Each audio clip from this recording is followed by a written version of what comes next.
السلام علیکم۔ آج بدھ ہے، جولائی کی 24 تاریخ۔ پاکستان میں اس وقت شام کے 7، بھارت میں 7:30، اور یہاں ہمارے اسٹوڈیوز کی گھڑیوں میں صبح کے 10 بج رہے ہیں۔ وائس آف امریکہ واشنگٹن کی اردو سروس سے میں ہوں خالد حمید، خبروں کے ایک بلیٹن کے ساتھ۔ امریکہ، پاکستان، جنوبی ایشیا اور غزہ کی تازہ ترین صورتحال اور دنیا بھر کی اہم خبریں آج کے بلیٹن میں۔ اسرائیل کے وزیر اعظم بنیامن نیتن یاہو امریکہ کے دورے پر ہیں، اور وہ آج بدھ کو امریکی کانگریس سے خطاب کرنے والے ہیں۔ وائٹ ہاؤس کے مطابق نیتن یاہو صدر جو بائیڈن اور نائب صدر کاملا ہیرس سے بھی ملاقاتیں کریں گے۔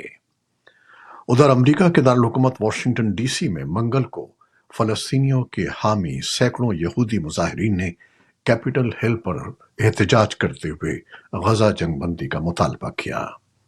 اس موقع پر مظاہرین نے پوسٹرز تھام رکھے تھے جن پر تحریر تھا: اسرائیل کو ہتھیار فراہم کرنا بند کرو۔ پولیس نے متعدد مظاہرین کو گرفتار بھی کیا ہے۔ یہ مظاہرہ ایسے موقع پر کیا گیا جب اسرائیلی وزیر اعظم کانگریس سے خطاب کے لیے بدھ کو کیپٹل ہل آ رہے ہیں۔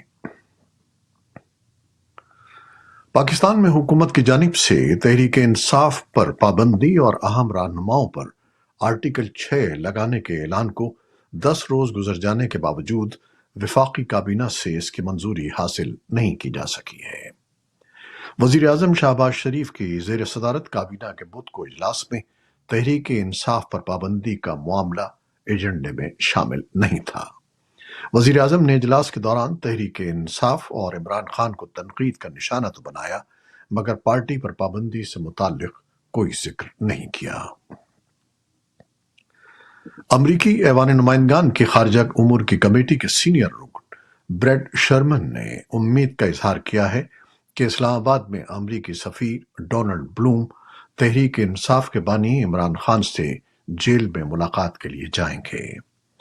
منگل کو ہی امریکی محکمہ خارجہ نے پاکستان میں پی ٹی آئی کے رہنماؤں کی گرفتاریوں پر تشویش کا اظہار کیا ہے۔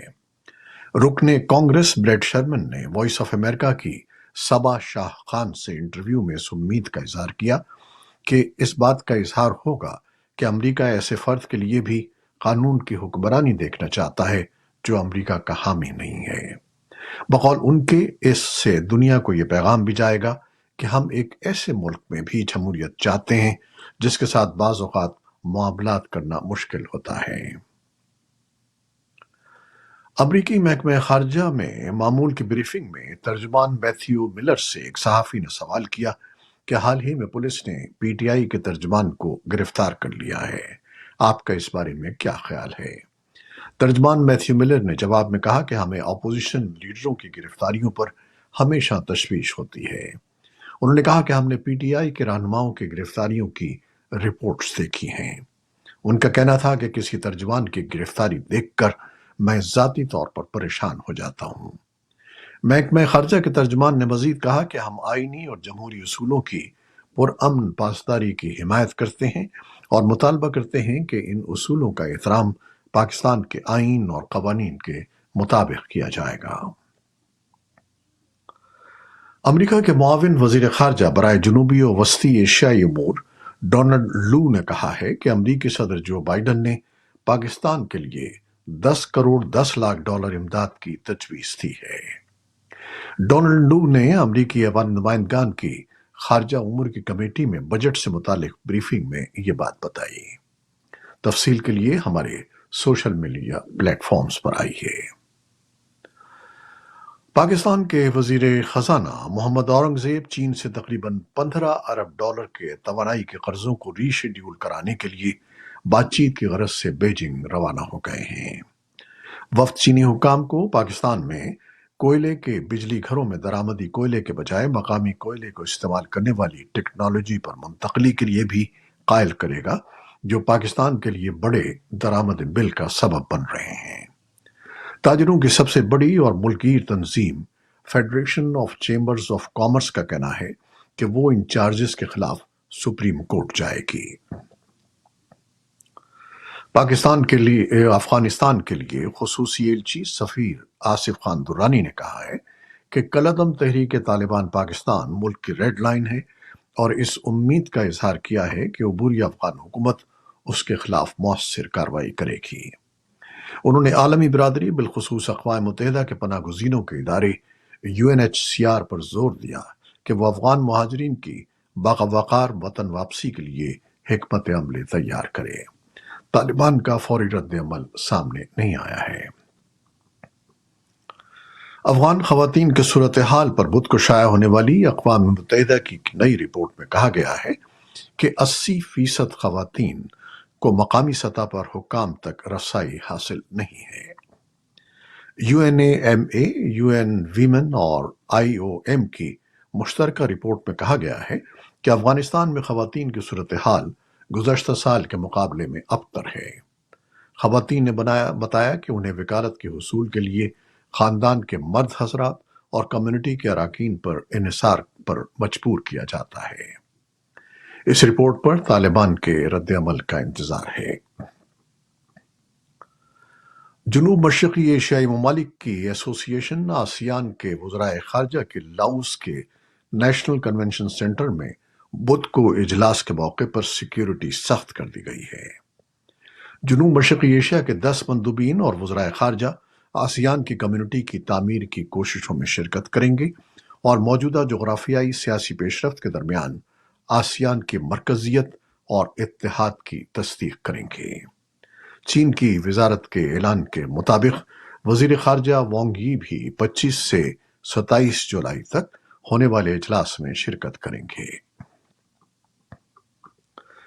امریکہ کی صدارتی دوڑ منگل کو ایک نئے مرحلے میں اس وقت داخل ہو گئی جب سابق صدر ڈونلڈ ٹرمپ اور ان کی ڈیموکریٹک حریف کاملا ہیرس نے نومبر میں ہونے والے الیکشن کے لیے ایک دوسرے پر شدید جملے بازی کی۔ سابق صدر ٹرمپ نے اپنے ٹروتھ سوشل پلیٹ فارم پر لکھا کہ جھوٹ بولتی کاملا ہیرس ہر اس چیز کو تباہ کر دیتی ہے جسے وہ چھوتی ہے، جبکہ ڈیموکریٹ نائب صدر کاملا ہیرس نے اپنے ایک بیان میں کہا ہے کہ وہ ٹرمپ جیسوں کو جانتی ہیں۔ پیر کے روز بائیڈن نے ہیرس کے انتخابی مہم سے خطاب کرتے ہوئے کہا کہ مجھے امید ہے کہ آپ اپنے دل و جان سے کاملا کے لیے بھی وہ کریں گے جو آپ نے میرے لیے کیا ہے۔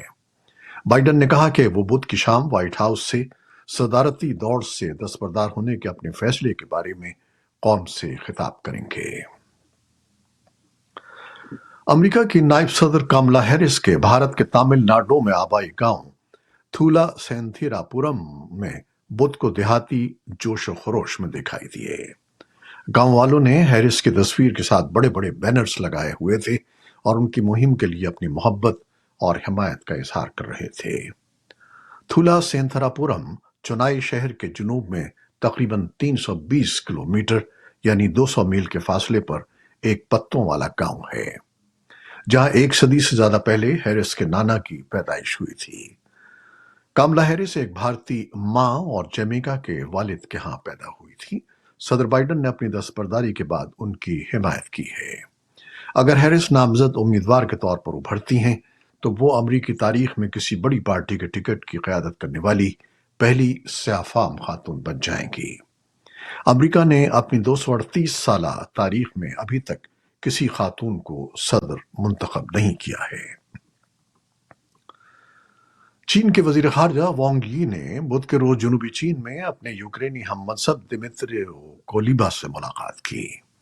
کولیبا نے ایک دن پہلے کہا تھا کہ ماسکو کے قریبی اتحادی بیجنگ کے ساتھ یوکرین میں جنگ کے خاتمے کے بارے میں براہ راست بات کرنا بے حد اہم ہے۔